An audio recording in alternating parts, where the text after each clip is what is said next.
So most developers are still having conversation with the AI describing what they want, getting some code back, then spending the next hour fixing all the weird decisions the AI made. You lose context, your code become inconsistent and different parts follows completely different patterns. That's where spec-driven development comes in. Today, I am going to compare OpenSpec and GitHub Spec Kit by building the exact same habit tracker application with both frameworks. I am using VS Code with GitHub Copilot integrated with Cloud Sonnet 4 for both builds to keep things consistent. I will walk you through installation, workflow, and show you the actual code generated.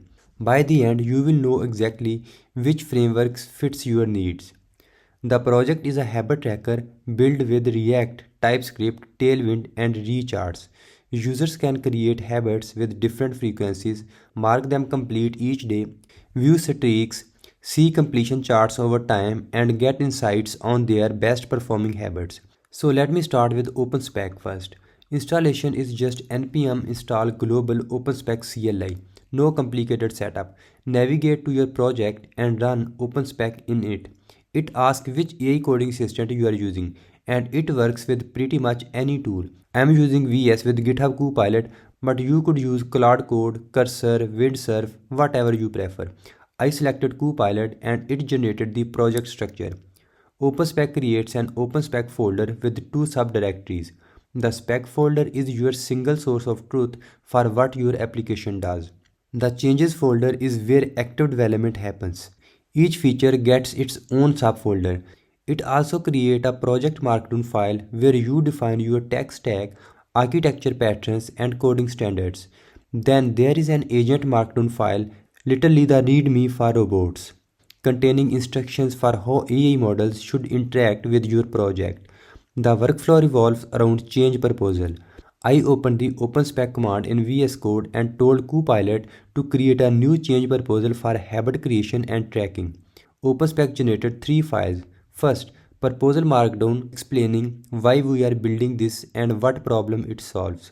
Second, task markdown breaking down implementation into actionable tasks. Also, spec deltas only showing what's changing, marked as added, modified, or removed. You are not rewriting your entire spec, just documenting changes. Once generated, you review it. You can also update the proposal if you want. When you satisfied, you tell Copilot to implement using the OpenSpec implement command. It works through each task systematically. For habit creation and daily tracking, implementation took about 35 minutes. After testing, you run the archive command. This merges spec deltas into the main spec folder and moves the changes folder into the archive with the timestamp. Your spec says synchronized with your actual code because the workflow forces you to update both together. I went through this cycle 3 times, first habit creation and daily checks in, then streak calculation and statistics, finally data visualization with charts. By the third iteration, it felt smooth. Each proposal took 5 to 7 minutes to review. Implementation took 25 to 40 minutes. Archiving was instant. Total time from init to working habit tracker was about 2 hours and 40 minutes. The code quality was solid. Component followed consistent patterns because my coding standards were clearly specified. State management was clean with custom hooks encapsulating habit tracking logics. The AI recognized that streak calculation logic could be reused and extracted it into a utility function. Everything integrated naturally. What impressed me was how OpenSpec handled data persistence. Now GitHub SpecKit takes a fundamentally different approach. Installation requires a UV, a Python package manager. You install UV first, then use it to install SpecKit CLI. Run specify init in your project, select your AI assistant, and it scaffold the structure. SpecKit also works with any AI coding tool. I am using VS Code and Copilot for consistency. SpecKit create two folders. .github folder contains agent prompts guiding your AI through each phase. The specify folder contains your constitution, specification, technical plans, tasks, and helper scripts. The constitution file is unique to SpecKit and incredibly powerful. This defines non-negotiable rules for your entire project. I spent almost 20 minutes crafting my constitution. Never use any type in TypeScript. Habit data validated before storage. Use custom hooks for state logic. Consistent naming conventions. All user actions need loading and error states. These becomes law for your AI assistant referenced in every phase. The workflow is four strict phases. Phase 1 is specify, describing what you are building at high level. I used the specify command and told Copilot about the habit tracker, explaining features and flows without technical details. Copilot generated a spec with user stories, acceptance criteria, and functional requirements. Took 15 minutes and included thoughtful questions about edge cases like completion marking or custom frequencies.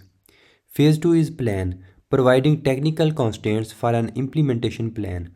I specified React with TypeScript, recharts for visualizations, Tailwind for styling, DateFNS for dates. Copilot generated a comprehensive plan covering component hierarchy, data models, state management, tree calculations, and storage structure. The plan included a constitution check verifying compliance. This took 25 minutes almost. Phase 3 is tasks, breaking the plan into dependency ordered tasks. This is where SpecKit really shines. Tasks are organized with explicit dependencies. Create data models and types first, then habit creation form, then local storage utilities, then daily check-ins interfaces. So after this, almost tasks breakdown took 10 minutes. Phase 4 is implement, where AI execute tasks and write actual code. I ran implement and Copilot worked through the checklist systematically. Core habit tracking took an hour and 20 minutes. Second style for statistics dashboard took another hour. Third cycle for data visualization took 50 minutes. Total time with SpecKit was about 4 hours almost. The code quality was excellent. Component architecture was more sophisticated than OpenSpec. The data model have proper TypeScript interfaces for habit, completion, and streaks. Custom hooks were beautifully abstracted, separating habit management, completion tracking, and statistics calculation. It feels like it's designed by an experienced team rather than generated by an AI. Constitution enforcement was visible throughout. Every component had explicit interfaces. Data handling used DateFNS consistently. So here is what I learned. OpenSpec and SpecKit solve different problems. OpenSpec is designed for ongoing feature development in existing code bases. The change proposal system with spec deltas is perfect when constantly adding features over time. Each change is isolated. You can work on multiple changes simultaneously, and archiving keeps specs synchronized. The brownfield focus means OpenSpec handles legacy code well because you are not documenting everything upfront, just changes as they happen. On the other side, SpecKit is designed for structured implementation with strong governance. The four-phase workflow ensured thorough planning before coding. The constitution gave project-wide consistency across all features. Dependency order tasks clarify what happens when. SpecKit feels built for teams where multiple developers need to follow the same standards. The time difference is also interesting. OpenSpec took 2 hours 40 minutes. SpecKit took around 4 hours. That extra time went into planning and architecture. OpenSpec gets you coding faster because change proposals are lighter than full specifications, but SpecKit's upfront investment pays off in better architecture. For the habit tracker, SpecKit's data model was more robust and component structures are more maintainable. Both generated working code with no major bugs. So here is my recommendation. If you are building product over time and constantly adding features, use OpenSpec. The change proposal workflow is faster for iterative development. If you are starting a new project or adding significant features and want strong architecture decisions, use SpecKit. The four-phase workflow forces you to think through requirement and architecture before coding. The constitution file is genuinely powerful for consistency. GitHub backing means community is large with 39,000 stars. Python dependency is annoying for JavaScript developers, but it's one-time setup only. So I would say stop having random conversation with your AI hoping for good code. Use a framework. Both make AI-assisted development more predictable, maintainable, and professional. Alright, so that's it from the video. I hope you enjoyed it. If you did, please hit the like button and subscribe to the channel. And I will see you in the next video.